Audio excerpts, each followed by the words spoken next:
ఏపీలో red book రాజ్యాంగం నడుస్తోంది అని వైసీపీ తరచూ ఆరోపిస్తూ ఉంటుంది. వైసీపీ హయాంలో టీడీపీ శ్రేణులను ఇబ్బంది పెట్టిన నేతలతో పాటు అధికారుల పేర్లు రాసుకుంటున్నానని చెప్పి లోకేష్ రెడ్ బుక్ చూపించారు. అప్పట్లో అధికారంలోకి వచ్చిన తర్వాత రెడ్ బుక్ తన పని తాను చేసుకుంటూ ముందుకు సాగుతుందని సంకేతాలు ఇచ్చారు. వైసీపీకి అది ప్రతికూల అంశంగా కనిపించొచ్చు, కానీ టీడీపీ శ్రేణులు మాత్రం రెడ్ బుక్ను ఓ పవిత్ర గ్రంథంగా చూస్తున్నారు.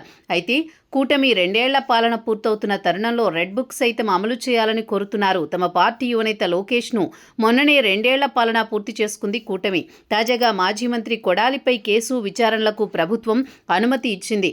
దీంతో ఏ క్షణమైనా కొడాలి నాని అరెస్టు తప్పదన్న ప్రచారంతో ఆయన సైతం అరెస్టు భయంతో అజ్ఞాతంలోకి వెళ్లినట్టు టాక్ నడుస్తోంది. వైసీపీ హయాంలో 2021లో పంచాయతీ ఎన్నికలు జరిగాయి.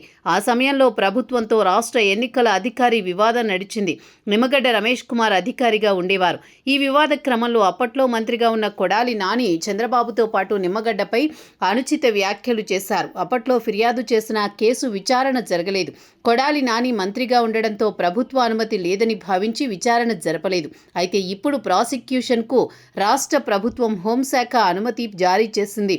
దీంతో విచారణ ప్రారంభమైంది. అయితే ఆ ఒక్క కేసు మాత్రమే కాదు, వరుసగా కేసులు నమోదు కానున్నాయి కొడాలిపై.